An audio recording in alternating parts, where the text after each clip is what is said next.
La pluie tambourinait contre les hautes fenêtres du château Morel, créant une mélodie mélancolique qui accompagnait parfaitement l'humeur d'Étienne. Debout dans son bureau, les mains crispées derrière le dos, il contemplait les vignobles qui s'étendaient à perte de vue sous le ciel gris de Bordeaux. Ces terres, qui avaient fait la fierté de sa famille pendant des générations, risquaient maintenant de lui échapper. « Saint Monsieur Étienne !» La voix de son assistant, Laurent, le tira de sa contemplation. « Monsieur Dufray est arrivé. » Étienne ferma les yeux un instant, rassemblant son courage. À 28 ans, il n'avait jamais imaginé devoir vendre son âme pour sauver son héritage. Mais les dettes accumulées par son père, décédé l'année précédente dans un accident de voiture, ne lui laissaient pas le choix. « Faites-le entrer. » Georges Dufray pénétra dans la pièce avec l'assurance d'un homme habitué à obtenir ce qu'il voulait. Grand, les tempes grisonnantes, il portait un costume sur mesure qui coûtait probablement plus que le salaire annuel de certains employés du domaine. Son sourire calculateur ne trompait personne. « Mon cher Étienne, » dit-il en s'installant dans le fauteuil en cuir face au bureau, « j'espère que vous avez réfléchi à ma proposition. » Étienne s'assit lentement, ses doigts caressant machinalement l'alliance que portait encore son père. « Votre proposition est généreuse, monsieur Dufray, mais parlons franchement. Vous voulez mes terres et mon nom. Moi, j'ai besoin de votre argent. Où est l'intérêt pour votre fille dans tout cela ?» Le rire de Dufray résonna dans la pièce. « Solène, elle comprend parfaitement les enjeux. C'est une fille intelligente, éduquée dans les meilleures écoles de Paris. Elle sait que les mariages d'amour sont un luxe que nous ne pouvons pas nous permettre dans notre milieu. Une fille intelligente. » Étienne n'avait rencontré Solène Dufray qu'une seule fois, lors d'un gala de charité 3 mois plus tôt. Il se souvenait vaguement d'une jeune femme élégante aux cheveux châtains ondulés, qui portait une robe bleu nuit qui épousait parfaitement sa silhouette. Elle avait souri poliment, échangé quelques phrases de circonstance, puis avait disparu parmi les invités. Belle, certes, mais froide comme une statue de marbre. « Et elle est d'accord ?» demanda-t-il. « Elle le sera. » La certitude dans la voix de Dufray était glaciale. Solène a toujours été une fille obéissante. Elle comprend son devoir envers la famille. Son devoir. Ces mots laissèrent un goût amer dans la bouche d'Étienne. Lui-même n'agissait-il pas par devoir, pour honorer la mémoire de son père, pour préserver l'héritage des Morel? Les termes du contrat sont simples, continua Dufray, sortant une épaisse liasse de documents de sa mallette. Mariage dans 3 mois. Vous conservez la gestion des vignobles, mais je deviens actionnaire majoritaire. En échange, toutes vos dettes sont effacées et vous recevez un capital de départ de 2 millions d'euros. Étienne feuilleta les documents, les mots dansant devant ses yeux. Contrat de mariage, accord prénuptial, clause financière, tout était là, noir sur blanc, réduisant leur future union à une simple transaction commerciale. « Et si cela ne fonctionne pas entre nous ?» demanda-t-il, surpris par sa propre question. Dufray haussa les épaules. « Vous ferez semblant. C'est ce que font tous les couples de notre milieu. L'important, c'est l'apparence. Les photographes, les galas, les réceptions. Vous devrez jouer le rôle du mari parfait pendant au moins 2 ans. Après, il laissa sa phrase en suspens. Après. Étienne imagina sa vie future. Des dîners mondains où ils échangeraient des sourires forcés, des nuits passées dans des chambres séparées, des conversations polies et creuses. Une existence dorée mais vide, comme une belle cage. « J'ai besoin de temps pour réfléchir », murmura-t-il. « Bien sûr. » Dufray se leva, ajustant sa cravate. « Mais pas trop longtemps. J'ai d'autres prétendants intéressés par ma fille. Des hommes plus jeunes, peut-être moins endettés. » La menace était claire. Étienne serra les poings sous son bureau. « Je vous donne ma réponse demain. » Une fois seul, Étienne se dirigea vers la fenêtre. La pluie avait cessé et un rayon de soleil perçait timidement à travers les nuages. Au loin, il aperçut Marie, la gouvernante qui l'avait élevée après la mort de sa mère, étendant le linge dans le jardin. Cette femme avait consacré sa vie à leur famille. Comment pourrait-il la laisser tomber? Il prit sa décision cette nuit-là, assis dans le fauteuil de son père, un verre de Bordeaux à la main. Le liquide rubis lui rappelait le sang qui coulait dans ses veines, ce sang des Morel qui avait donné naissance à certains des meilleurs vins de France. Le lendemain matin, il appela Georges Dufray. « J'accepte. » 3 semaines plus tard, l'annonce de leur fiançailles faisait la une des journaux mondains. Le mariage de l'année. Étienne Morel épouse Solène Dufray. Les photos les montraient souriants, complices, amoureux, mais Étienne savait la vérité. Il venait de signer un contrat qui hypothéquait son cœur. Et quelque part à Paris, une femme qu'il connaissait à peine se préparait à devenir sa femme pour toutes les mauvaises raisons. Ce qu'il ne savait pas encore, c'est que les contrats les plus solides peuvent parfois se briser au contact d'un seul baiser. Le café Angelina sur la rue de Rivoli bourdonnait de conversations feutrées et du tintement délicat des cuillères contre la porcelaine. Solène Dufray était assise près de la fenêtre, ses doigts fins caressant nerveusement l'anse de sa tasse. Elle portait un tailleur Chanel beige, ses cheveux châtains relevés en un chignon parfait. À première vue, elle incarnait l'image de la jeune femme de la haute société parisienne, élégante, posée, irréprochable. Mais son regard trahissait autre chose. Une tristesse voilée, une résignation qui contrastait avec la jeunesse de ses 24 ans. Mademoiselle Dufray, elle leva les yeux et découvrit Étienne Morel qui s'approchait de sa table. Plus grand que dans son souvenir, il portait un costume gris anthracite qui soulignait la largeur de ses épaules. Ses cheveux bruns étaient légèrement ébouriffés par le vent parisien et ses yeux verts semblaient chercher quelque chose en elle qu'il n'arrivait pas à déchiffrer. « Monsieur Morel ». Elle lui tendit une main gantée qu'il serra brièvement. « Merci d'avoir accepté ce rendez-vous. » Il s'installa face à elle, commandant un café noir. Un silence pesant s'installa entre eux, rompu seulement par le murmure des autres clients et la musique jazz qui s'échappait des haut-parleurs. « Je suppose que nous devrions parler, » finit-il par dire, ses doigts tambourinant contre la table. « De ce mariage, de ce que cela implique. » Solène baissa les yeux sur sa tasse, observant la mousse de lait qui formait des arabesques à la surface. « Mon père vous a-t-il dit que j'étais consentante ?» La question le prit au dépourvu. Il s'attendait à des politesses, à des banalités sur la météo ou leurs projets communs. Pas à cette franchise directe. « Il m'a dit que vous compreniez la situation. » Un rire sans joie échappa à Solène. « Comprendre et accepter sont deux choses différentes. Vous ne trouvez pas ?» Étienne l'étudia attentivement. Cette femme qui lui faisait face n'était pas la jeune fille docile que son père avait décrite. Il y avait une force sous-jacente dans sa voix, une intelligence aiguë dans ses questions. « Vous n'êtes pas ce à quoi je m'attendais, » avoua-t-il. « Et qu'attendiez-vous exactement ?» Elle releva le menton, le défiant du regard. « Une poupée bien dressée qui dit oui à tout ?» Quelque chose comme ça, oui. Sa sincérité sembla la désarmer un instant. Solène but une gorgée de son chocolat chaud, réfléchissant. « Puis-je vous poser une question indiscrète, monsieur Morel ?» « Étienne, et allez-y. Avez-vous déjà été amoureux ?» La question le frappa comme un coup de poing. Des images surgirent dans son esprit. Camille, ses rires cristallins, ses promesses éternelles, puis son départ précipité quand les dettes avaient commencé à s'accumuler. Camille, qui avait préféré épouser un banquier parisien plutôt que de rester aux côtés d'un homme en difficulté. « Une fois, » répondit-il, sa voix à peine audible. « Et vous ?»« Jamais. » Sa réponse claqua comme un aveu. Mon père s'est toujours assuré que je n'en ai pas l'occasion. École pour filles, surveillance constante, sortie chaperonnée. J'ai 24 ans et j'ai l'impression d'avoir vécu dans une cage dorée. Étienne sentit quelque chose remuer en lui. De la compassion? De la colère? Il ne savait pas exactement. « Pourquoi acceptez-vous alors ?» demanda-t-il. Solène détourna le regard vers la fenêtre, observant les passants qui déambulaient sur le trottoir. « Parce que je n'ai pas le choix. Mon père, il a des moyens de pression que vous ne soupçonnez pas. » Et puis, elle hésita. Et puis, peut-être qu'avec vous, j'aurai au moins une chance d'être respectée. Respectée? Les hommes que mon père m'a présentés avant vous ne voyaient en moi qu'un trophée, un moyen d'accéder à sa fortune. Elle le regarda droit dans les yeux. Vous, au moins, vous avez quelque chose à perdre. Cela vous rend humain. Leurs regards se croisèrent et, pendant un instant, les masques tombèrent. Étienne vit la vulnérabilité que Solène cachait derrière son port altier. Elle découvrit la blessure profonde qu'il dissimulait sous ses manières polies. « Je ne suis pas un homme bien, Solène, » murmura-t-il. « Je vous épouse pour votre argent. Et moi, je vous épouse pour ma liberté, » répondit-elle avec un sourire triste. « Cela fait de nous un couple parfaitement assorti, non ?» Étienne ne put s'empêcher de sourire à son tour. « Voulez-vous que nous établissions des règles?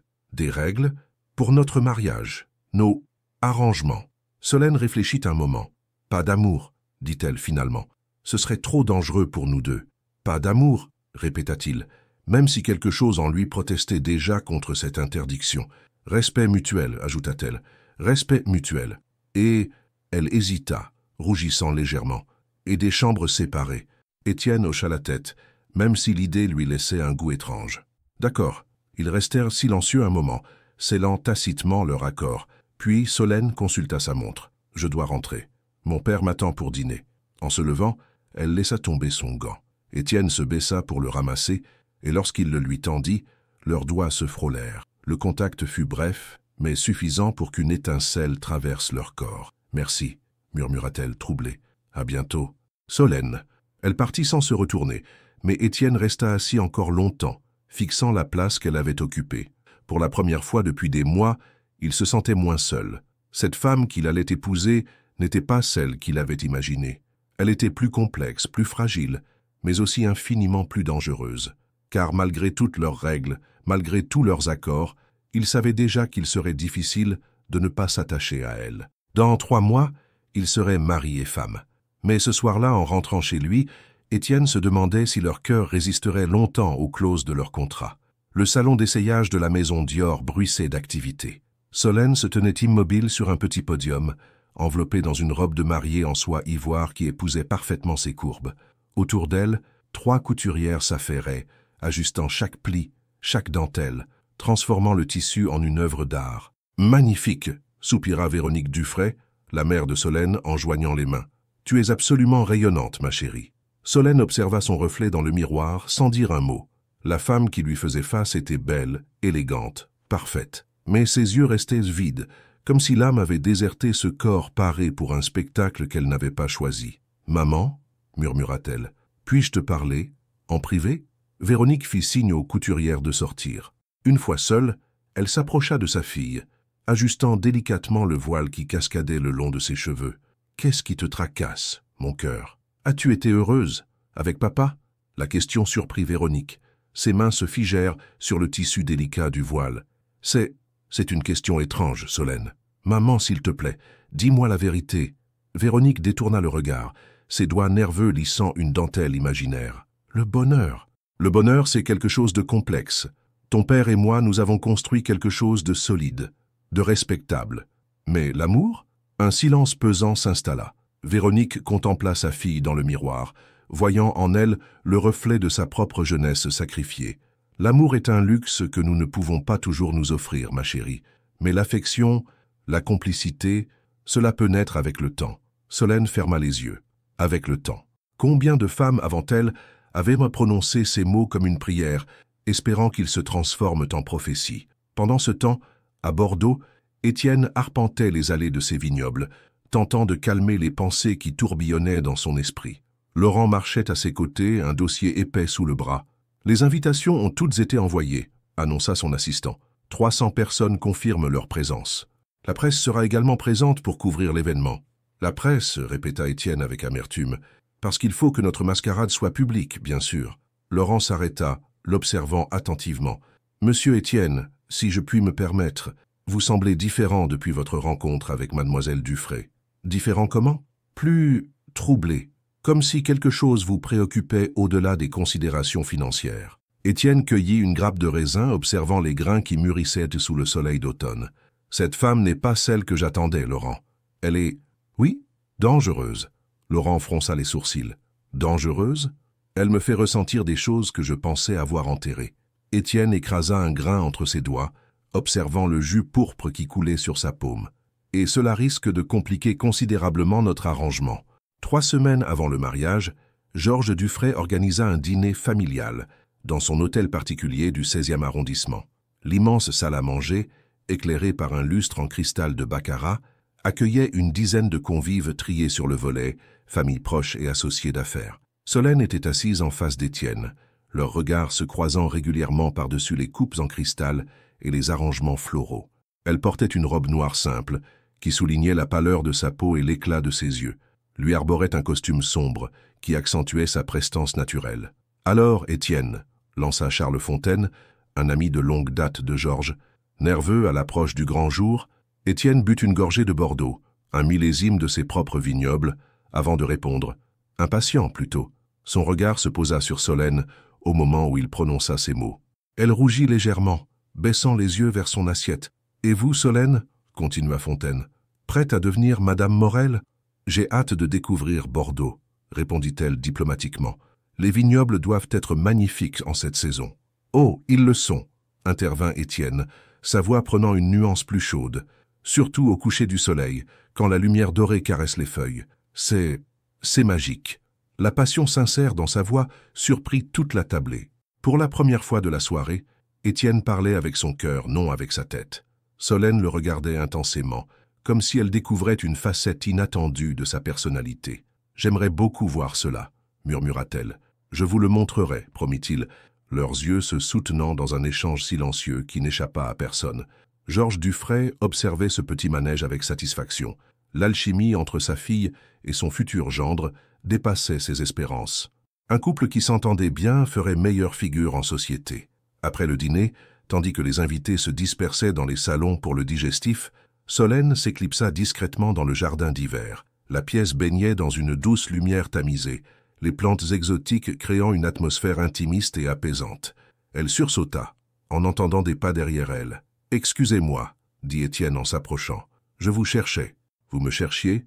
Il s'arrêta à quelques pas d'elle, hésitant. « Je voulais vous dire, pour tout à l'heure, quand j'ai parlé des vignobles, c'était sincère. J'aimerais vraiment vous les faire découvrir. » Solène sourit, un vrai sourire cette fois, qui illumina son visage. « J'ai vu dans vos yeux à quel point vous aimez cette terre. C'est tout ce qui me reste de ma famille, de qui j'étais avant moi, avant cette situation, » corrigea-t-il doucement. Ils se tenaient maintenant très près l'un de l'autre, l'air chargé d'une tension palpable. Solène leva la main, effleurant presque la joue d'Étienne. « Étienne, est-ce que vous pensez que nous pourrons être heureux, vraiment heureux ?» Sa voix était si fragile, si pleine d'espoir, qu'Étienne sentit son cœur se serrer. Il prit sa main dans la sienne, entremêlant leurs doigts. « Je ne sais pas, » avoua-t-il, « mais je sais que vous ne me laissez pas indifférent. Nos règles, » chuchota-t-elle, « nos règles sont peut-être faites pour être brisées. » Ils étaient si proches qu'ils pouvaient sentir la chaleur de leur corps, entendre le rythme accéléré de leur respiration. Le monde semblait s'être réduit à cet instant, à cet espace entre eux que ni l'un ni l'autre n'osait franchir. « Solène? Étienne ?» La voix de Georges résonna depuis le salon. « Où êtes-vous » Ils se séparèrent précipitamment, le charme rompu, mais quelque chose avait changé entre eux. Une barrière venait de tomber, et ils le savaient tous les deux. En regagnant le salon, Solène sentait encore la chaleur de la main d'Étienne dans la sienne.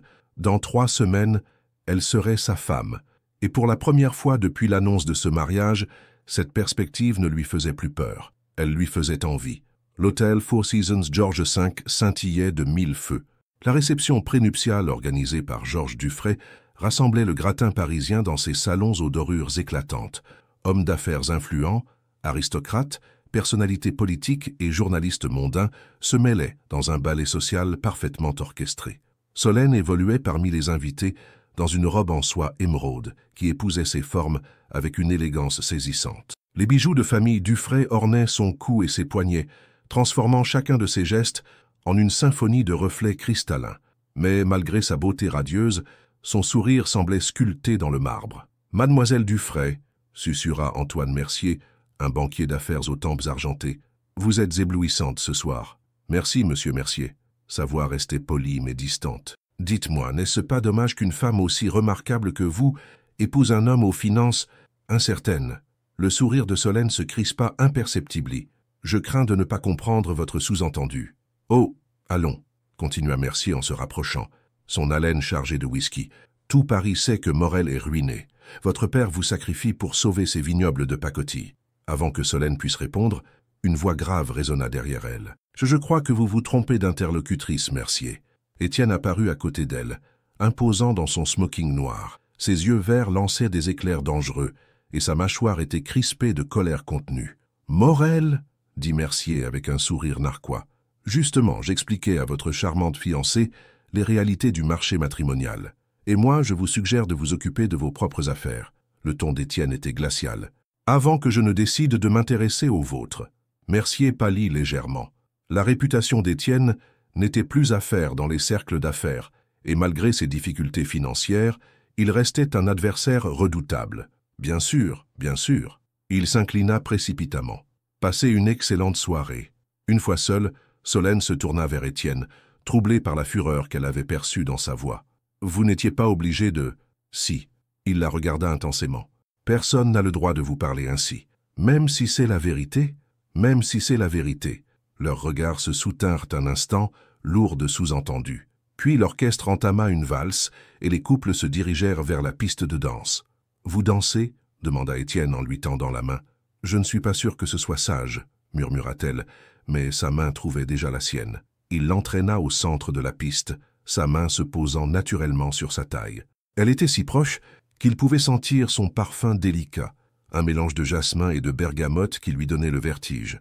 Ils dansaient parfaitement ensemble, comme s'ils avaient répété cette chorégraphie des milliers de fois.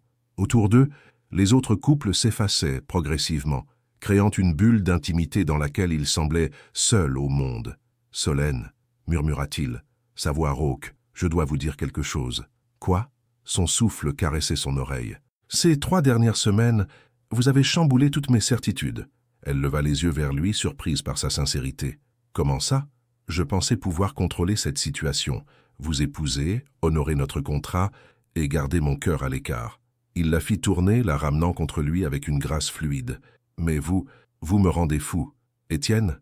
Non, laissez-moi finir. » Sa main remonta vers sa nuque, effleurant la naissance de ses cheveux. « Quand Mercier vous parlait tout à l'heure, j'ai eu envie de le frapper. Pas parce qu'il disait du mal de moi, mais parce qu'il vous blessait. » Solène sentit son cœur s'emballer. « Nos règles. Au diable nos règles. » La musique atteignit son crescendo, et Étienne l'attira plus près, leur corps ne faisant plus qu'un. Elle pouvait sentir les battements de son cœur contre sa poitrine, voir l'intensité brûlante de son regard. « Je ne sais plus où j'en suis, » avoua-t-elle dans un souffle. « Moi non plus. » L'orchestre enchaîna sur un morceau plus lent, plus intime. Ils continuaient de danser, hypnotisés l'un par l'autre, inconscients des regards qui convergeaient vers eux. « Étienne, chuchota-t-elle, j'ai peur. »« De quoi ? » ?»« De ce que je ressens, de ce que vous me faites ressentir. » Il s'arrêta de danser, la tenant toujours contre lui au milieu de la piste. Autour d'eux, les autres couples continuaient leurs évolutions, mais ils restaient immobiles, perdus dans leurs yeux. « Solène !» Sa voix n'était plus qu'un murmure. Elle leva le visage vers lui, ses lèvres entr'ouvertes, ses yeux brillants d'une émotion qu'elle n'arrivait plus à contenir. Et alors, sans réfléchir, emporté par le champagne, par la musique, par la beauté troublante de cette femme qu'il était censé épouser par intérêt, Étienne pencha la tête et captura ses lèvres. Le baiser fut d'abord tendre, hésitant, comme une question muette. Puis Solène répondit, ses bras s'enroulant autour de son cou, et le baiser s'approfondit, devenant plus passionné, plus désespéré. Tout s'effaça autour d'eux.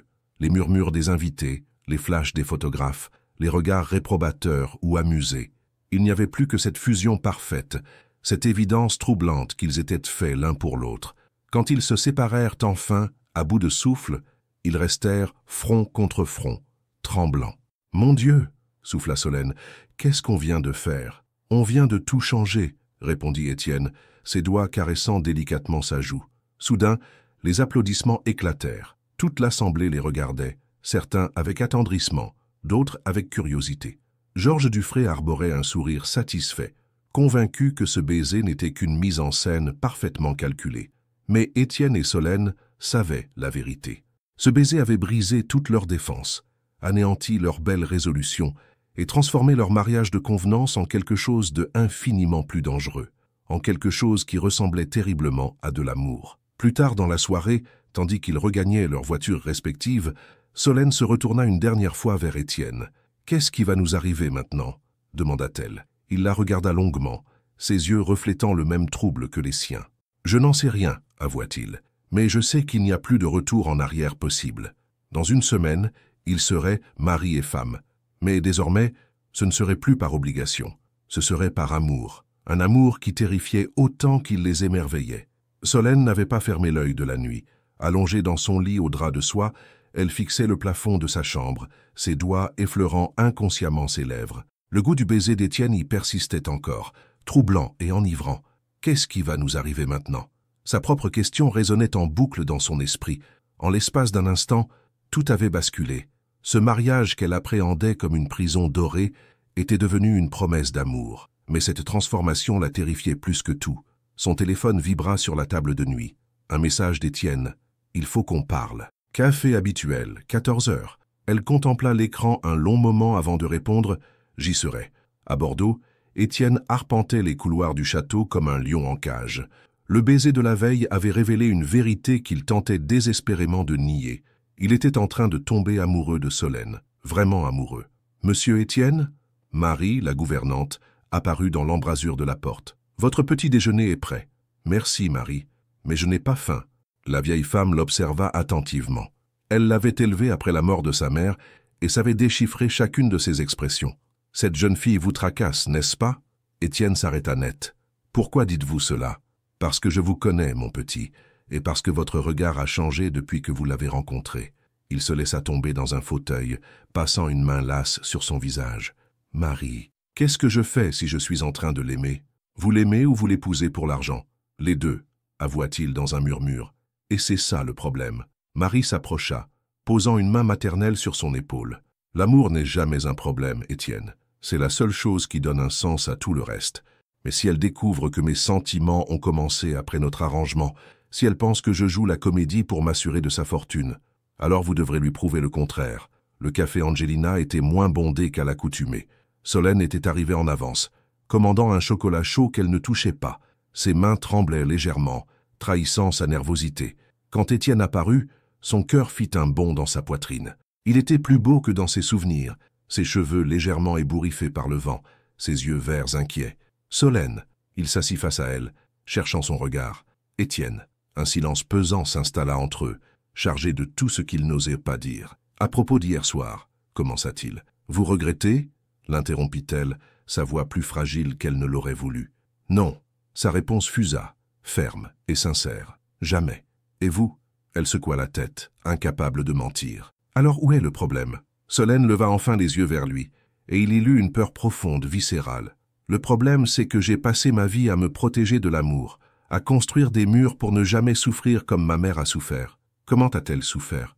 Elle a aimé mon père, vraiment aimé. Et lui, ne l'a épousé que pour sa dot. Quand elle l'a découvert, des années plus tard, ça l'a détruite. » Étienne sentit son sang se glacer. Les parallèles entre leurs histoires étaient troublants. Solène, non, laissez-moi finir. Ses yeux se remplirent de larmes qu'elle refusait de laisser couler. Je me suis juré de ne jamais être aussi vulnérable. Et vous faites voler en éclats toutes mes défenses. Il tendit la main vers la sienne, mais elle la retira. Comment puis-je être sûr que ce que vous ressentez est réel? Comment savoir que vous ne jouez pas un rôle pour vous assurer que je ne change pas d'avis? La question le frappa comme un coup de poignard, parce qu'au fond, n'était-ce pas exactement ce qu'il avait craint qu'elle pense? Vous voulez la vérité? Dit-il, sa voix rauque d'émotion. Elle hocha la tête, se préparant au pire. Au début, oui, c'était calculé. Je me suis dit que si j'arrivais à vous charmer, notre mariage serait plus facile. Mais Solène, il se pencha vers elle, ses yeux plongeant dans les siens. Le moment où tout a changé, c'est quand vous m'avez demandé si j'avais déjà été amoureux. Quand j'ai vu votre vulnérabilité, votre force, votre intelligence, c'est là que j'ai compris que j'étais en train de tomber amoureux. Vraiment. Et si je n'avais pas d'argent? Demanda-t-elle, sa voix à peine audible. Si vous n'aviez pas d'argent, je trouverais un autre moyen de sauver mes vignobles, mais je ne pourrais plus imaginer ma vie sans vous. Une larme roula sur la joue de Solène. J'ai si peur, Étienne. Moi aussi. Il prit sa main, et cette fois, elle ne la retira pas. Mais on peut avoir peur ensemble. Pendant qu'ils tentaient de démêler leurs sentiments, à quelques rues de là, un homme observait leurs photos dans les journaux du matin. Antoine Mercier souriait en découvrant les clichés de leur baiser passionné. Il sortit son téléphone et composa un numéro. « Allô, Camille? C'est Antoine. J'ai quelque chose qui pourrait t'intéresser. Oui, concernant ton cher Étienne. Il semble qu'il ait trouvé une nouvelle proie. » À l'autre bout du fil, Camille Beaumont, désormais Camille Richaud depuis son mariage avec le banquier, serra les dents. Elle avait quitté Étienne quand ses affaires avaient commencé à péricliter, mais l'idée qu'il puisse être heureux avec une autre la rendait folle de rage. « Envoie-moi tout ce que tu as sur cette fille, » dit-elle. « Il est temps qu'Étienne se souvienne de qui je suis. » Étienne et Solène quittèrent le café main dans la main, ayant décidé de donner une vraie chance à leur amour naissant. Ils ignoraient qu'un orage se préparait, orchestré par une femme que le passé refusait de laisser partir. En regagnant sa voiture, Solène se sentait à la fois plus légère et plus vulnérable qu'elle ne l'avait jamais été. Pour la première fois de sa vie, elle allait prendre le risque d'aimer. Mais l'amour, elle allait bientôt l'apprendre, était un terrain de bataille où le passé ne pardonnait jamais. Dans 3 jours, ils seraient mariés, et des secrets enfouis commençaient déjà à refaire surface, menaçant de détruire leur fragile bonheur avant même qu'il ait eu le temps de s'épanouir. Le TGV filait à travers la campagne française, emportant Camille Richaud vers Bordeaux. Assise en première classe, elle contemplait son reflet dans la vitre, ajustant délicatement ses cheveux blonds platine. À 30 ans, elle était encore d'une beauté saisissante, sculptée par les meilleurs chirurgiens esthétiques de Paris et entretenue par un mode de vie luxueux. Dans son sac Hermès, les photos d'Étienne et Solène s'embrassant lors de la réception la narguaient. Comment osait-il être heureux sans elle? Comment cette petite bourgeoise insignifiante avait-elle réussi là où elle avait échoué? Son téléphone vibra. Un message de son mari. « Bon voyage, ma chérie. Règle cette affaire rapidement. » Philippe Richaud, banquier influent et mari complaisant, fermait les yeux sur les escapades de sa femme tant qu'elle restait discrète. Il savait qu'elle avait épousé son compte en banque, pas son cœur. À Bordeaux, les derniers préparatifs du mariage battaient leur plein. Solène était arrivée la veille au château Morel, accompagnée de sa mère et de quelques proches. Pour la première fois, elle foulait la terre qui allait devenir la sienne, respirait l'air chargé des parfums de l'automne bordelais. Étienne lui faisait visiter les vignobles, tenant sa main dans la sienne, pointant du doigt les différents cépages, expliquant avec passion l'art de la vinification. Solène l'écoutait, fascinée moins par ses explications que par la lumière qui dansait dans ses yeux quand il parlait de sa terre. « C'est ici que j'ai appris à marcher, » dit-il, en s'arrêtant devant un chêne centenaire. Ma mère s'asseyait sur ce banc et m'encourageait. Solène s'approcha du banc de pierre, y posant délicatement la main. « Elle vous manque ? Chaque jour, elle aurait adoré vous connaître. Comment pouvez-vous en être si sûr ?» Il se tourna vers elle, caressant tendrement sa joue. « Parce qu'elle voulait que je sois heureux. Et avec vous, je le suis. » Solène se hissa sur la pointe des pieds pour l'embrasser, un baiser doux et prometteur qui scellait leur complicité naissante. « Étienne ?» Une voix cristalline brisa leur intimité. Ils se séparèrent brusquement. À quelques mètres d'eux se tenait une femme d'une beauté glaciale, vêtue d'un tailleur Chanel blanc qui épousait parfaitement sa silhouette. Ses cheveux blonds cascadaient sur ses épaules, et ses yeux bleus les fixaient avec une intensité troublante. Étienne pâlit, comme s'il venait de voir un fantôme. Camille. Sa voix n'était qu'un murmure étranglé. Solène sentit son sang se glacer. Cette femme, c'était elle, l'amour perdu d'Étienne, celle qu'il avait quittée quand tout s'effondrait. « Bonjour, mon chéri. » Camille s'approcha avec la grâce féline d'un prédateur. « Tu as l'air prospère. » Son regard se posa sur Solène avec un mélange de mépris et d'amusement. « Et tu dois être la fiancée. Solène, c'est bien ça, madame ?» Solène s'efforçait de garder sa dignité, malgré le trouble qui l'envahissait. « Richaud, Camille Richaud. » Elle tendit une main parfaitement manucurée. « Enchanté. Étienne et moi sommes de vieux amis. »« Que fais-tu ici, Camille ?» La voix d'Étienne était dure, méfiante. « Je ne pouvais pas manquer ton mariage, voyons. Après tout ce que nous avons vécu ensemble, » elle sourit, mais ses yeux restaient très froids. « J'espère que tu ne m'en veux pas d'être venu sans invitation ?»« Si. » Le monosyllabe claqua comme un coup de fouet. Camille eut un petit rire cristallin. « Toujours aussi direct, c'est ce que j'aimais chez toi. » Elle se tourna vers Solène. « Il vous a raconté notre histoire ?» Camille. Étienne l'a mis en garde. « Quoi ? Je suis sûr que Solène aimerait savoir comment nous nous sommes rencontrés. Comment nous avons été amoureux pendant 3 ans. Comment nous avions prévu de nous marier. Ça suffit. Comment je suis parti quand les affaires ont mal tourné. » Camille continua, implacable. « Mais maintenant que tout va mieux grâce à votre petit arrangement, peut-être est-il temps de reconsidérer certaines décisions. » Solène sentit le monde vaciller autour d'elle. Cette femme parlait comme si elle avait des droits sur Étienne, comme si leur mariage n'était qu'un obstacle temporaire. « Excusez-moi, » murmura-t-elle avant de s'éloigner rapidement vers le château. « Solène, attendez !» Étienne voulut la suivre, mais Camille l'attrapa par le bras. « Laisse-la, nous devons parler. Nous n'avons rien à nous dire. Détrompez-toi. » Camille sortit une enveloppe de son sac. « Philippe m'a montré des documents intéressants. Il semblerait que les Dufray aient quelques secrets financiers. » Étienne fronça les sourcils. « De quoi parles-tu ? Disons que l'empire Dufray n'est pas aussi solide qu'il y paraît, et que ce mariage arrange bien Georges. » Elle lui tendit l'enveloppe. « Regarde par toi-même. » Malgré lui, Étienne prit les documents. En les parcourant, son visage s'assombrit. Investissement douteux, dettes cachées, montage financier complexe, Georges Dufray était au bord de la faillite. « Tu vois ?» susurra Camille en se rapprochant. « Elle t'épouse pour les mêmes raisons que tu l'épouses, par intérêt. Alors pourquoi ne pas reconsidérer nous ? Parce que je ne t'aime plus. Tu en es sûr ?» Elle posa une main sur sa poitrine. « Nous étions si bien ensemble, Étienne, et maintenant que j'ai mûri, que j'ai appris la valeur des choses, tu as appris à mentir, tu veux dire. J'ai appris à survivre. » Ses yeux se remplirent de larmes crocodiles. « Tu crois que j'ai été heureuse avec Philippe ? Tu crois que j'ai oublié ce que nous avions ? Tu m'as quitté. J'avais peur. J'étais jeune, stupide. Mais regarde-nous maintenant. Toi sur le point d'épouser une femme pour son argent, moi marié à un homme que je n'aime pas. Nous méritons mieux. » Étienne la repoussa fermement. « Non, Camille, c'est toi qui mérites mieux, mais pas avec moi. Tu l'aimes vraiment ?» Il y avait une note de désespoir dans sa voix. Oui, même en sachant qu'elle t'épouse pour les mêmes raisons vénales? Étienne hésita une fraction de seconde, et Camille le remarqua. Je le vois dans tes yeux. Le doute, elle t'a bien eu, n'est-ce pas? Avec ses airs innocents et sa prétendue sincérité. Pars, Camille, maintenant. Je suis descendu au Grand Hôtel, chambre 324. Elle s'éloigna de quelques pas avant de se retourner. Quand tu auras réfléchi à tout ça, quand tu réaliseras qu'on se ressemble plus qu'elle et toi, tu sauras où me trouver. Solène avait trouvé refuge dans le salon de musique du château, assise devant le piano dont elle effleurait distraitement les touches. Les larmes coulaient silencieusement sur ses joues. Quand Étienne la rejoignit, elle ne leva pas les yeux. « Elle est partie ?» demanda-t-elle d'une voix brisée. « Oui, elle est très belle. Solène, vous l'avez aimée. Ce n'était pas une question. Oui, mais c'est fini. » Elle leva enfin les yeux vers lui, et il y lut une douleur profonde. « Est-ce que vous l'aimez encore ?» La question resta suspendue dans l'air comme une épée de Damoclès. Étienne s'approcha, s'agenouillant devant elle. « Non, je vous aime vous. » Mais Solène avait vu cette fraction de seconde d'hésitation, et elle savait que Camille l'avait vue aussi. « Le mariage a lieu demain, » murmura-t-elle. « Oui, et vous êtes sûr de votre choix ?»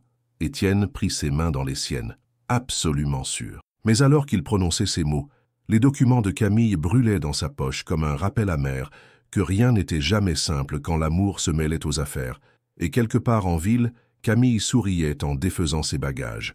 La guerre ne faisait que commencer.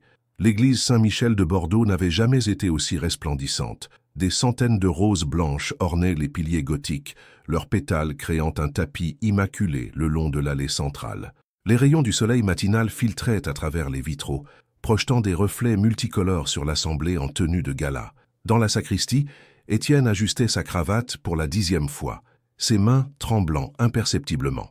Laurent l'observait avec inquiétude. « Monsieur Étienne, vous êtes certain que tout va bien ?»« Bien sûr que tout va bien. » Sa voix manquait de conviction. « Pourquoi ça n'irait pas? Peut-être parce que vous avez l'air d'un homme qui va à l'échafaud plutôt qu'à l'autel ?» Étienne se figea devant le miroir. Les documents de Camille l'avaient hanté toute la nuit. Solène l'épousait-elle vraiment par amour, ou était-elle comme lui poussée par la nécessité? Et lui-même, était-il sûr de ses sentiments?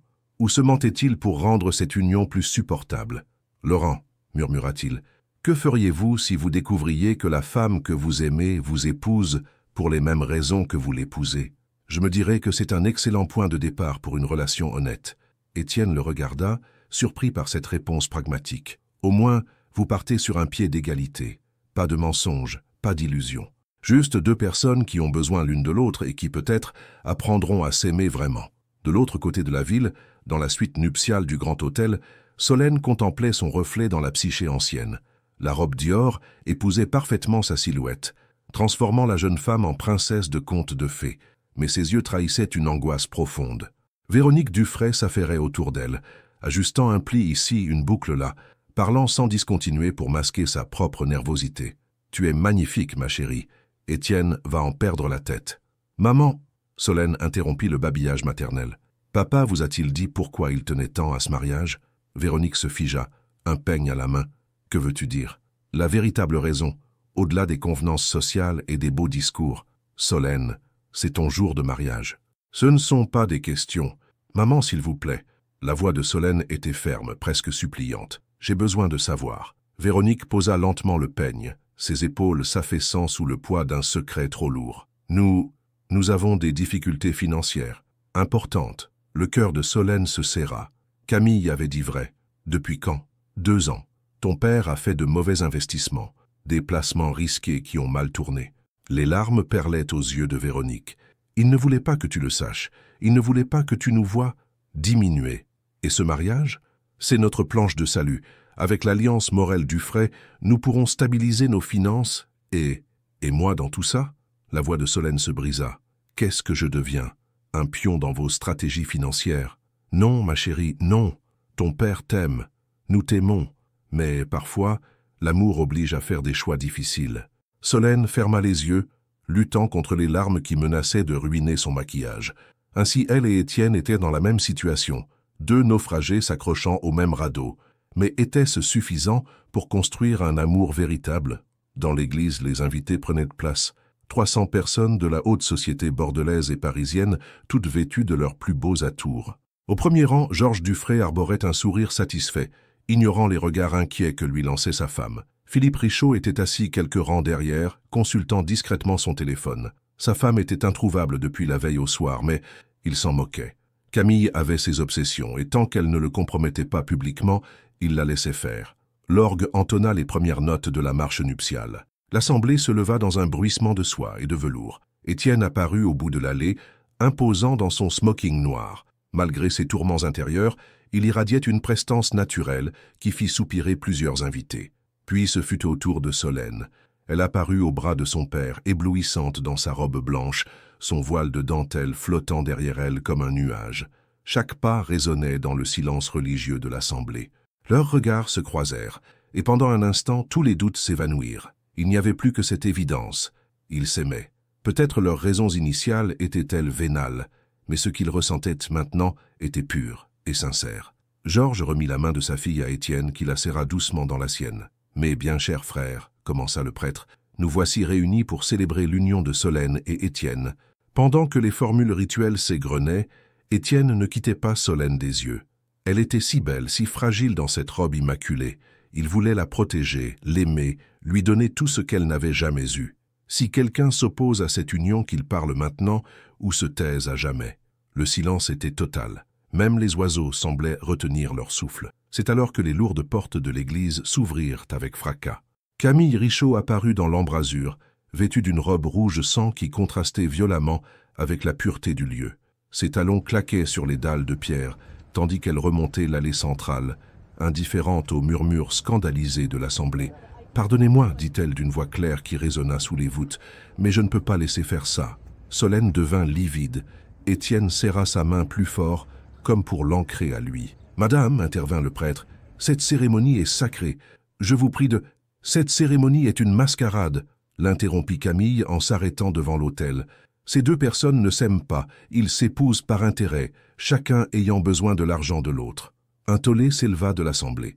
Georges Dufray se leva, furieux. « Sortez immédiatement. »« La vérité vous dérange, Georges ?» Camille sortit de son sac les documents financiers. « Voulez-vous que je révèle à tous vos petits secrets? Vos dettes? Vos montages douteux? » « Camille, arrête !» La voix d'Étienne était dangereusement calme. « Je t'aime encore, Étienne. Je me suis trompé en te quittant, mais nous pouvons recommencer. Nous nous sommes vraiment aimés. » Solène sentit son monde s'écrouler.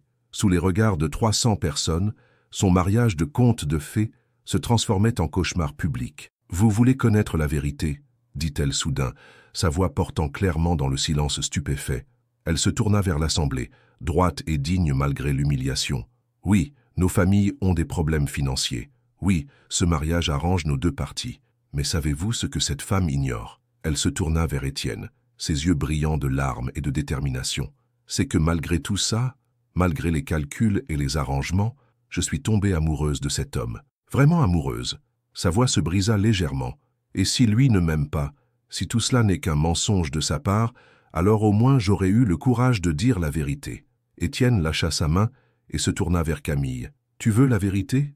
La voici. » Il prit une profonde inspiration. « Oui, j'ai accepté ce mariage par nécessité. Oui, j'ai eu besoin de l'argent des Dufray.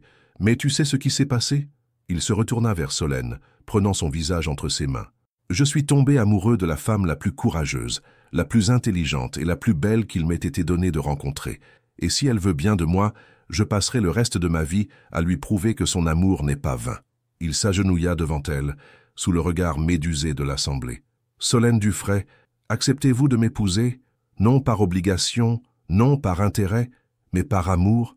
Les larmes coulaient librement sur les joues de Solène. « Oui, 1000 fois oui. » Camille resta un instant interdite, puis tourna les talons et quitta l'église vaincue. « Eh bien, dit le prêtre avec un sourire amusé, je crois que nous pouvons reprendre la cérémonie. » Le château Morel baignait dans la lumière dorée du coucher de soleil.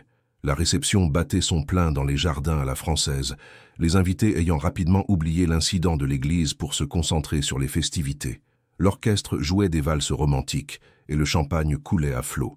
Mais Solène et Étienne avaient discrètement quitté leur propre fête. Ils se tenaient maintenant dans les vignobles, loin du tumulte, leurs vêtements de mariée contrastant avec la simplicité rustique du paysage. Solène avait retiré ses escarpins et marchait pieds nus dans l'herbe fraîche, sa robe relevée d'une main pour ne pas la salir. Regrettez-vous ce qui s'est passé à l'église? Demanda Étienne, brisant le silence paisible. Solène s'arrêta près d'un cep de vigne, caressant délicatement une grappe dorée. Non, et vous? Jamais. Il s'approcha d'elle, posant ses mains sur sa taille.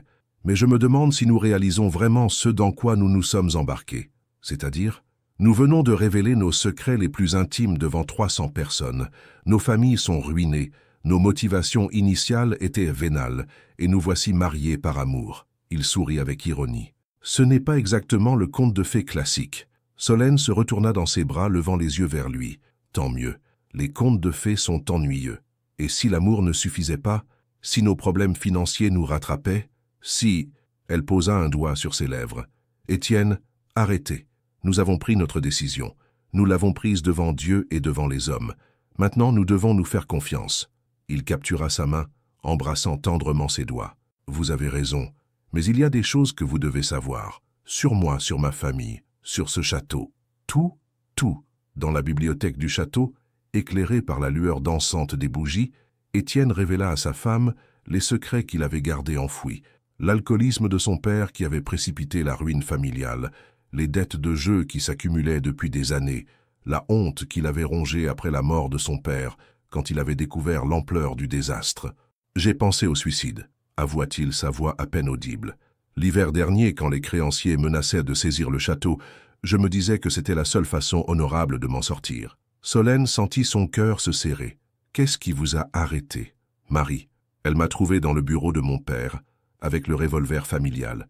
Elle m'a dit que ma mère ne me pardonnerait jamais d'abandonner notre héritage. » Il prit la main de Solène, la portant à ses lèvres. « Et maintenant, il y a vous. Vous qui me donnez une raison de me battre. » Étienne, elle se blottit contre lui, émue par sa vulnérabilité. « À votre tour, » murmura-t-il. « Qu'est-ce que vous me cachez ?» Solène hésita, puis prit une profonde inspiration. « Mon père, il ne se contente pas d'avoir des difficultés financières. Il trempe dans des affaires illégales. » Étienne se raidit. « Quel genre d'affaires? Blanchiment d'argent, évasion fiscale, des montages complexes avec des sociétés offshore. » Elle ferma les yeux honteuse. « Je l'ai découvert il y a 6 mois, en tombant sur des documents dans son bureau. C'est pour ça qu'il tenait tant à ce mariage. Il a besoin de votre respectabilité pour nettoyer sa réputation. Mon Dieu, je sais que j'aurais dû vous le dire plus tôt, mais... » Non. Étienne prit son visage entre ses mains. « Non, vous avez bien fait. Si vous me l'aviez dit avant, j'aurais peut-être refusé le mariage. Et je n'ose imaginer ma vie sans vous. » Ils restèrent enlacés en silence, digérant le poids de leur révélation mutuelle. « Qu'est-ce qu'on fait maintenant ?» demanda finalement Solène. « On se bat, ensemble. » Le lendemain matin, ils furent réveillés par Laurent qui frappait énergiquement à la porte de leur chambre. « Monsieur Étienne, Madame, il faut que vous voyiez ça. » Étienne enfila rapidement une robe de chambre et ouvrit la porte. Laurent tenait plusieurs journaux, l'air catastrophé. « Les journaux ?» balbutia-t-il. Étienne saisit le premier quotidien. La une était entièrement consacrée à leur mariage, mais pas de la façon qu'ils espéraient. Le mariage scandale, secret et arrangement dans la haute société bordelaise. Une photo d'eux à l'hôtel côtoyait un cliché de Camille interrompant la cérémonie. Solène, qui avait rejoint son mari, pâlit en découvrant les titres. Solène Dufray épouse un homme ruiné. Les dessous financiers d'une union arrangée. Camille Richaud révèle la vérité sur le couple Morel. Comment ont-ils eu tous ces détails? Murmura-t-elle. Camille, répondit Étienne, la mâchoire serrée. Elle a donné des interviews après être sortie de l'église. Le téléphone du château se mit à sonner. Puis le portable d'Étienne, puis celui de Solène. Bientôt, ce fut un concert assourdissant. « Les journalistes, » expliqua Laurent. « Ils sont déjà une dizaine devant les grilles du château. » Solène s'effondra dans un fauteuil. « C'est un cauchemar. »« Non. » Étienne s'agenouilla devant elle, prenant ses mains tremblantes. « C'est un test, le premier de beaucoup d'autres. Mais notre réputation, on la reconstruira ensemble. » Il se releva, soudain déterminé. « Laurent, préparez-moi une conférence de presse pour cet après-midi. Monsieur, s'ils veulent la vérité, ils l'auront. Mais notre version, pas celle de Camille. » L'après-midi même, dans le salon d'honneur du château, Étienne et Solène faisaient face à une vingtaine de journalistes. Ils s'étaient changés, adoptant une tenue sobre mais élégante qui respirait la dignité. « Mesdames et messieurs, » commença Étienne, « nous avons souhaité vous rencontrer pour rétablir la vérité sur notre mariage. » Il prit la main de Solène, entremêlant leurs doigts. « Oui, nos familles traversent des difficultés financières. Oui, ce mariage a commencé comme un arrangement. Mais ce que Madame Richaud a omis de dire, c'est que nous sommes tombés amoureux. Monsieur Morel, intervint une journaliste, comment pouvez-vous nous assurer que vos sentiments sont sincères? Solène se leva, imposant le silence par sa seule présence. Parce que l'amour, madame, ne se commande pas. On peut organiser un mariage, on peut négocier un contrat, mais on ne peut pas programmer des sentiments. Sa voix était claire, assurée. Mon mari et moi avons eu le courage de reconnaître nos erreurs publiquement. Combien de couples peuvent en dire autant? Et concernant les activités de votre père, madame? Le silence se fit pesant. Solène échangea un regard avec Étienne, qui hocha imperceptiblement la tête. Les activités de mon père le concernent. Je ne suis responsable que de mes propres choix, et j'ai choisi d'aimer Étienne Morel. Le soir venu, épuisés par cette journée éprouvante, ils se retrouvèrent dans leur chambre. Dehors, les journalistes avaient en fini par partir, mais ils savaient que ce n'était qu'un répit temporaire. « Solène, » murmura Étienne en la prenant dans ses bras, « je vous promets que nous sortirons grandis de cette épreuve. Et si nous n'y arrivons pas, alors nous coulerons ensemble. Mais nous n'abandonnerons pas. » Elle se serra contre lui, puisant dans sa force la détermination qui lui manquait. « Je vous aime, » chuchota-t-elle. « Moi aussi, je vous aime. Et ça, personne ne pourra jamais nous l'enlever. » Dehors, la nuit tombait sur Bordeaux. Quelque part en ville, Camille lisait les journaux avec un sourire mauvais. Elle avait perdu une bataille, mais la guerre était loin d'être terminée. Et à Paris, Georges Dufray recevait un appel qui allait changer le cours de leur histoire. 3 semaines après leur mariage, Étienne et Solène avaient trouvé un rythme de vie apaisé au château Morel. Les journalistes s'étaient lassés, l'attention médiatique s'était déplacée vers d'autres scandales et ils pouvaient enfin profiter de leur lune de miel tardive. Ce matin-là, Solène se réveilla seule dans leur lit. Par la fenêtre, elle aperçut Étienne dans les vignobles, discutant avec les ouvriers agricoles. Il portait une chemise blanche retroussée aux manches et un jean qui soulignait sa silhouette athlétique. Ses cheveux étaient ébouriffés par la brise matinale et il riait aux éclats devant une plaisanterie d'un vendangeur. Elle sourit en l'observant. C'était ça, le vrai Étienne, pas l'homme d'affaires en costume, mais le propriétaire terrien passionné par sa terre. Son téléphone vibra, un appel de sa mère. « Bonjour maman. »« Solène, ma chérie. » La voix de Véronique tremblait. « Il faut que tu rentres à Paris. Immédiatement. Que se passe-t-il? Ton père? Il a été arrêté. » Le monde vacilla autour de Solène. « Arrêté? Pourquoi? Fraude fiscale, blanchiment d'argent, corruption. Ils ont perquisitionné la maison à l'aube. Ils ont tout emporté. Ses ordinateurs, ses dossiers, même ses téléphones. » Solène s'effondra sur le lit, la tête entre les mains. « Il y a pire, ma chérie, » continua Véronique. « Les enquêteurs, ils s'intéressent aussi à ton mari. »« À Étienne? Pourquoi? » ?»« Parce que vous êtes mariés. Ils pensent qu'il pourrait être complice, ou au minimum bénéficiaire des activités de ton père. » 2 heures plus tard, Étienne faisait les 100 pas dans le salon, tandis que Solène lui relatait la conversation téléphonique. Son visage était livide, ses poings serrés. « Ils ne peuvent pas m'inculper sans preuve, dit-il finalement. « Étienne, vous ne comprenez pas. » Solène le regardait avec une expression déchirée. « Peu importe que vous soyez innocent. Le simple fait d'être enquêté va détruire votre réputation, vos vignobles, votre nom, tout ce pourquoi vous vous êtes battu. Et alors, il y a peut-être une solution. » Étienne s'arrêta net. Laquelle? Solène prit une profonde inspiration, comme si elle se préparait à plonger dans un abîme. L'annulation. Le mot claqua dans le silence comme une gifle. Si nous annulons notre mariage, si nous prouvons qu'il n'était qu'un arrangement financier, vous pourrez plaider que vous n'étiez pas au courant des activités de mon père, que vous étiez vous-même une victime. Étienne la regarda comme si elle venait de le poignarder. Vous êtes en train de me proposer de vous abandonner? Je suis en train de vous proposer de vous sauver. Les larmes coulaient maintenant librement sur ses joues. Mon père va probablement aller en prison. Notre nom sera traîné dans la boue. Si vous restez avec moi, vous sombrez avec nous. Solène, non, écoutez-moi. Elle se leva, arpentant la pièce comme un animal en cage. J'ai déjà détruit votre vie une fois en acceptant ce mariage. Je ne laisserai pas mon père vous détruire à nouveau. Vous n'avez rien détruit du tout. Si, en vous épousant, j'ai fait de vous la cible de cette enquête. Si nous divorcions maintenant, je mourrai. Sa déclaration simple et brutale la stoppa net. Étienne, vous ne comprenez pas, Solène. Vous me demandez de choisir entre ma réputation et vous, mais ma réputation ne vaut rien sans vous. Ces vignobles ne valent rien sans vous. Ce château n'est qu'une coque vide sans vous. Il s'approcha d'elle, prenant son visage entre ses mains.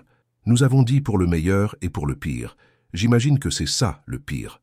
Le lendemain, Laurent fit irruption dans le bureau d'Étienne, un journal à la main et l'air catastrophé. « Monsieur, vous devez voir ça. » La une du Figaro était sans appel. Georges Dufray incarcéré, son gendre dans le collimateur de la justice. L'article détaillait non seulement les charges contre Georges, mais aussi les soupçons qui pesèrent sur Étienne. Une source anonyme, que Solène reconnut immédiatement comme étant Camille, suggérait que le mariage n'avait été qu'un moyen de blanchir l'argent sale de Dufray.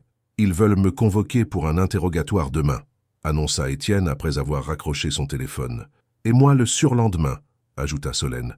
Ils se regardèrent, mesurant l'ampleur du désastre qui s'abattait sur eux. « Il est encore temps », murmura Solène. « Nous pouvons encore. » Non, la voix d'Étienne était ferme. « Nous affrontons ça ensemble. » Ce soir-là, ils dînèrent en silence dans la grande salle à manger du château.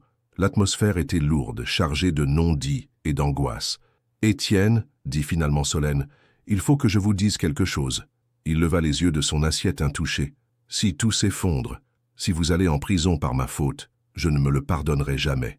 Et moi, si je vous perds pour sauver ma peau, je ne me le pardonnerai jamais non plus. » Ils se regardèrent longuement, chacun mesurant l'amour et la détermination dans les yeux de l'autre. « Alors nous allons nous battre, » dit Solène. « Mais ensemble, complètement ensemble. »« Ensemble, » répéta Étienne. Plus tard dans la nuit, alors qu'ils étaient allongés l'un contre l'autre, Solène traça du bout du doigt les contours du visage de son mari. « Si nous perdons tout, le château, l'argent, la réputation, qu'est-ce qui nous restera? »« Nous, » répondit-il simplement. « Il nous restera nous. C'est suffisant. C'est tout ce qui compte. » Elle se blottit contre lui, fermant les yeux. Demain, ils affronteraient les enquêteurs. Après-demain, peut-être la prison. Mais cette nuit, ils étaient encore libres, libres de s'aimer. « Étienne ? Oui, je vous aime. Quoi qu'il arrive, souvenez-vous de ça. Je m'en souviendrai toujours. » Au petit matin, quand les premiers rayons du soleil filtrèrent à travers les rideaux, ils étaient toujours enlacés. Mais quelque part à Paris, un juge d'instruction signait un mandat d'arrêt qui allait bouleverser leur vie à jamais. L'épreuve ultime commençait. Et cette fois, leur amour serait testé jusqu'à ses limites les plus extrêmes. Le téléphone sonna à 7 heures précises. Étienne décrocha, encore ensommeillé. « Monsieur Morel, commissaire Dubois, police judiciaire. Nous arrivons au château dans 1 heure pour procéder à votre arrestation. Je vous conseille de prendre un avocat. » La ligne se coupa. Étienne resta un instant figé, puis se tourna vers Solène qui l'observait terrifié. « C'est fini, » murmura-t-il. « Ils viennent m'arrêter. » Solène ferma les yeux, rassemblant tout son courage. Quand elle les rouvrit, une détermination farouche y brillait. « Non, » dit-elle, « ce n'est pas fini. C'est maintenant que tout commence. » 6 mois plus tard, le tribunal correctionnel de Bordeaux bruissait d'activité. Dans le box des accusés, Étienne Morel se tenait droit, vêtu d'un costume sombre, ses yeux verts fixés sur l'Assemblée. À ses côtés, son avocat, Maître Rousseau, feuilletait nerveusement ses dossiers. Dans la salle, au premier rang, Solène l'observait avec une intensité qui lui donnait du courage. Elle portait un tailleur bleu marine, ses cheveux relevés en un chignon strict qui soulignait la détermination de son visage. Ces 6 mois d'épreuve l'avaient transformée. La jeune femme fragile avait laissé place à une guerrière. L'accusé est-il coupable de complicité de blanchiment d'argent et de recel de biens sociaux ? Demanda le président du tribunal. Maître Rousseau se leva. « Monsieur le Président, mon client... »« Je peux répondre moi-même, » l'interrompit Étienne. Un murmure parcourut l'assistance. Solène retint son souffle. « Non, Monsieur le Président, je ne suis pas coupable. » Sa voix porta clairement dans le silence. « Mais je ne suis pas non plus innocent. » Le procureur fronça les sourcils. « Que voulez-vous dire, Monsieur Morel ?» Étienne se tourna vers Solène, puisant dans son regard la force de continuer. « Je ne suis pas coupable de blanchiment d'argent, parce que j'ignorais les activités illégales de Georges Dufray. Mais je ne suis pas innocent non plus, parce que j'ai épousé sa fille par intérêt financier. » Un silence de mort s'abattit sur la salle. « Cependant, » continua-t-il, « ce que le ministère public ignore, c'est que j'ai découvert mes propres sentiments. J'ai épousé Solène Dufray par cupidité, mais je l'aime aujourd'hui avec sincérité. » Flashback, 3 mois plus tôt. Dans la prison de Fleury-Mérogis, Étienne faisait les 100 pas dans sa cellule de 2 mètres sur 3. Il avait été incarcéré en détention préventive pendant l'instruction, malgré les protestations de son avocat. La porte s'ouvrit. « Visite », annonça le gardien. Étienne s'attendait à voir Solène, comme chaque mercredi depuis 2 mois. Mais c'est Camille qui apparut derrière la vitre du parloir. « Bonjour, Étienne. » Que fais-tu ici? Camille s'assit, croisant élégamment ses jambes. Je viens te proposer un marché. Je n'ai rien à négocier avec toi. Détrompez-toi. Elle sortit une clé USB de son sac. Cette clé contient des enregistrements de conversation entre Georges Dufray et ses complices. Des preuves que tu n'étais au courant de rien. Étienne se pencha vers la vitre. Comment as-tu obtenu ça? Mon mari Philippe était le banquier de Georges. Il a tout enregistré pour se protéger. Elle fit tourner la clé entre ses doigts. Cette preuve peut te libérer. Et en échange, tu quittes Solène. Étienne éclata d'un rire sans joie. Tu es malade. Réfléchis, Étienne. Elle t'a apporté que des problèmes. À cause d'elle, tu es en prison. À cause de sa famille, ta réputation est détruite. À cause d'elle, j'ai découvert ce qu'était l'amour véritable. L'amour ne se mange pas. L'amour ne paie pas les factures. L'amour donne un sens à la vie. Camille se leva, frustrée. Tu as une semaine pour réfléchir. Après ça, je détruis les enregistrements. Retour au présent. Monsieur Morel, reprit le président, pouvez-vous nous expliquer comment vous avez découvert votre innocence? Étienne jeta un coup d'œil vers le fond de la salle, où Camille était assise, le visage fermé. Ma femme, monsieur le président. C'est ma femme qui a découvert la vérité. Flashback 2 mois plus tôt, Solène faisait irruption dans le bureau de Philippe Richaud, suivi de près par 2 huissiers et un commissaire de police. Monsieur Richaud, nous avons un mandat de perquisition. Philippe pâlit. Sur quelle base? Votre femme a tenté de faire chanter mon mari avec des enregistrements en votre possession, ce qui fait de vous un complice de l'affaire Dufray. Camille n'avait pas le droit. Effectivement. Et maintenant, vous allez nous remettre tous les documents que vous possédez sur les activités de mon père. Retour au présent. La vérité, mesdames et messieurs les jurés, poursuivit Étienne, c'est que ma femme s'est battue pour prouver mon innocence alors qu'elle aurait eu toutes les raisons de m'abandonner. Elle a mené sa propre enquête, retourné ciel et terre, risqué sa sécurité pour me sauver. Il se tourna complètement vers Solène. Et savez-vous pourquoi elle a fait ça? Pas par culpabilité, pas par obligation, mais par amour, le même amour qui me donne la force de me tenir debout aujourd'hui. Des larmes coulaient maintenant librement sur les joues de Solène. Alors oui, continua Étienne, j'ai épousé cette femme pour de mauvaises raisons, mais aujourd'hui, je la choisirai 1000 fois pour toutes les bonnes raisons du monde. 2 heures plus tard, le verdict tombait. Non-lieu pour Étienne Morel. Solène se précipita dans ses bras au milieu de l'explosion de joie de leurs proches. Ils s'étreignirent comme s'ils ne s'étaient pas vus depuis des années, pleurant et riant à la fois. « C'est fini », murmura-t-il contre ses cheveux. « C'est enfin fini. »« Non », répondit-elle en levant les yeux vers lui. « Maintenant, ça commence. » 1 an plus tard, le château Morel avait retrouvé sa splendeur d'antan. Les vignobles produisaient à nouveau. Les dettes étaient effacées et surtout le rire avait refait son apparition dans les couloirs séculaires. Solène se tenait dans le jardin, une main posée sur son ventre, légèrement arrondi. Étienne l'enlaça par derrière, posant ses mains sur les siennes. « Comment va notre petit miracle » murmura-t-il. « Il grandit, comme notre amour. Tu regrettes parfois ?»« Quoi ? Tout ce qu'on a traversé. La prison, le scandale, les doutes. » Solène se retourna dans ses bras, caressant tendrement sa joue. « Jamais. Parce que c'est grâce à tout ça que nous avons découvert qui nous étions vraiment. Pas les masques que nous portions, pas les rôles qu'on attendait de nous. Nous. Je t'aime, Solène Morel. Et moi je t'aime, Étienne Morel, pour le meilleur et pour le pire. » Ils s'embrassèrent tendrement, tandis que le soleil couchant dorait les vignobles de Bordeaux. Au loin, les cloches de l'église Saint-Michel sonnaient l'Angélus, comme une bénédiction sur leur amour. Épilogue, Camille Richaud fut condamnée à 2 ans de prison avec sursis pour chantage et complicité. Elle divorça de Philippe et quitta la France, disparaissant de leur vie aussi soudainement qu'elle y était entrée. Georges Dufray purgeait une peine de 5 ans de prison. Solène lui rendait visite 1 fois par mois, non par obligation filiale, mais parce qu'elle avait appris que l'amour véritable pardonne sans oublier. Marie, la gouvernante du château, devint la grand-mère de substitution du petit Gabriel Morel, né par une belle matinée de printemps, sous le regard attendri de ses parents qui n'arrivaient toujours pas à croire à leur bonheur. Et chaque soir, quand les étoiles apparaissaient au-dessus des vignobles, Étienne et Solène se souvenaient de cette vérité simple mais révolutionnaire. L'amour véritable ne naît pas toujours dans la perfection. Parfois, il grandit dans les ruines de nos illusions perdues. Parfois, il fleurit sur les cendres de nos anciens mensonges. Et parfois, quand on a la chance et le courage de le choisir, il devient plus fort que tout ce qui avait tenté de le détruire. Fin Château Morel, Bordeaux, septembre 2035. La terrasse du château Morel vibrait de rires d'enfants et de conversations animées.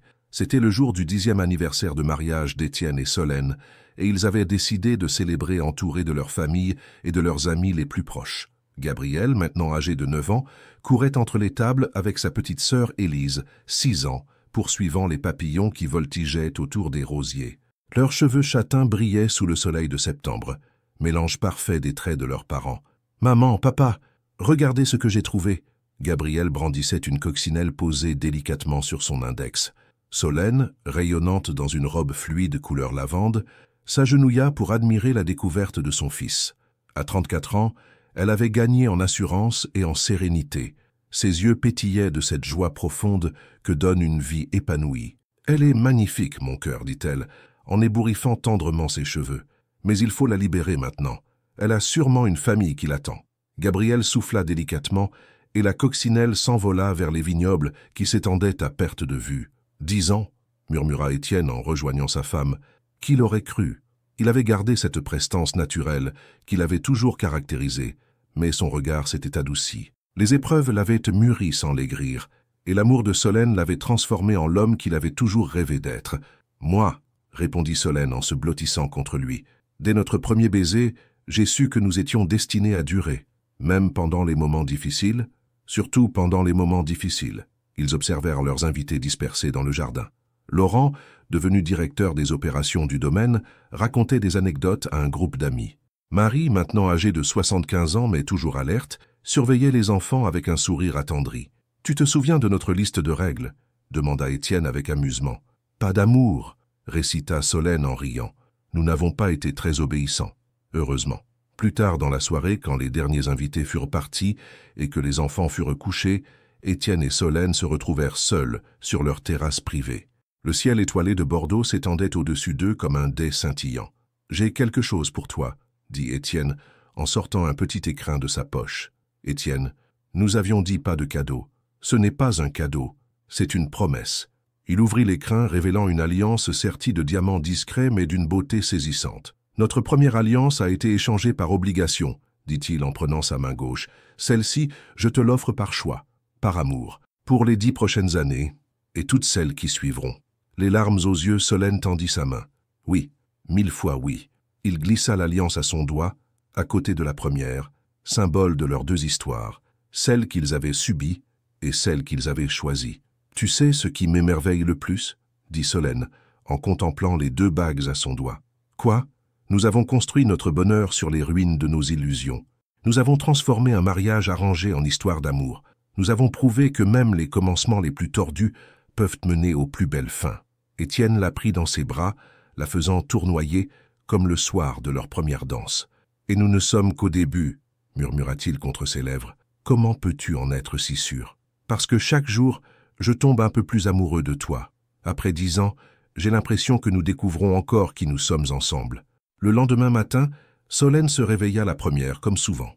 Elle contempla Étienne endormi à ses côtés, ses traits détendus dans le sommeil, ses cheveux ébouriffés sur l'oreiller. 10 ans plus tard, il lui faisait toujours le même effet. Sur la table de nuit, son téléphone affichait un message de sa mère. « Ma chérie, j'ai vu les photos de votre soirée dans le journal. Vous rayonnez de bonheur. Papa aurait été fier de voir l'homme que tu es devenu. » Georges Dufray était décédé 2 ans plus tôt, en prison. Malgré tout ce qu'il avait fait, Solène l'avait pleuré, parce qu'elle avait appris que l'amour véritable pardonne, même quand il ne peut pas oublier. « À quoi penses-tu » murmura Étienne en ouvrant les yeux. « À nous, à notre histoire, à tout le chemin parcouru, et à celui qui nous reste à parcourir, surtout à celui qui nous reste à parcourir. » Dans les vignobles, Gabriel et Élise couraient déjà entre les ceps, suivis de près par Napoléon, le golden retriever que la famille avait adopté 3 ans plus tôt. Leur rire cristallin résonnait dans l'air matinal, promesse d'une nouvelle génération qui grandirait dans l'amour et la vérité. Solène et Étienne les observaient depuis leurs fenêtres, enlacés, sereins. « Tu crois qu'ils comprendront un jour notre histoire ?» demanda Solène. « Ils la vivront à leur façon, avec leurs propres erreurs, leurs propres découvertes, leur propre apprentissage de l'amour. Et si nous leur racontions la vérité, toute la vérité? Oui, les mensonges du début, les doutes, les épreuves. Et comment nous avons transformé tout ça en quelque chose de beau ?» Étienne sourit. pour qu'ils sachent que l'amour véritable ne tombe pas du ciel, qu'il se construit, jour après jour, choix après choix. Exactement. Ce soir-là, assis dans la bibliothèque du château entourés de leurs enfants, Solène et Étienne commencèrent le récit de leur histoire. « Il était une fois, dit Solène, un homme et une femme qui se sont mariés sans s'aimer, mais qui ont appris que l'amour le plus fort naît parfois des commencements les plus imparfaits, continua Étienne. Gabriel et Élise écoutaient, fascinés, découvrant que leurs parents avaient vécu une aventure digne des plus beaux contes. « Et ils vécurent heureux ?» demanda Élise. « Ils apprirent à vivre heureux, » corrigea Solène. « Parce que le bonheur, ma chérie, c'est un apprentissage quotidien. »« Et ils s'aimèrent pour toujours ?» insista Gabriel. Étienne et Solène échangèrent un regard complice. « Ils choisirent de s'aimer pour toujours », répondirent-ils en chœur. Dehors, la nuit tombait doucement sur Bordeaux.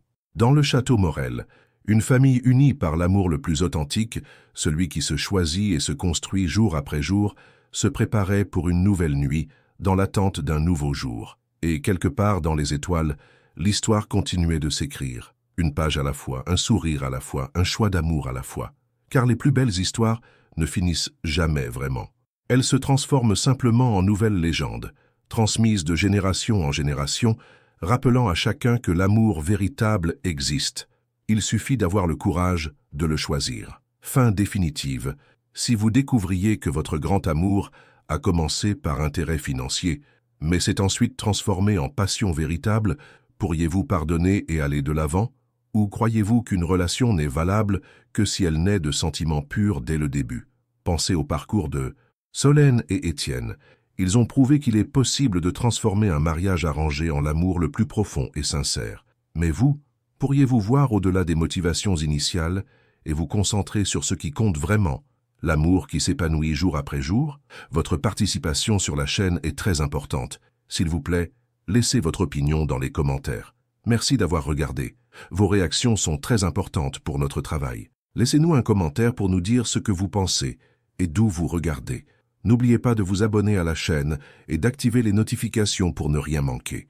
Votre participation est très importante pour la poursuite de notre travail, alors partagez-la avec ceux qui aimeront cette histoire.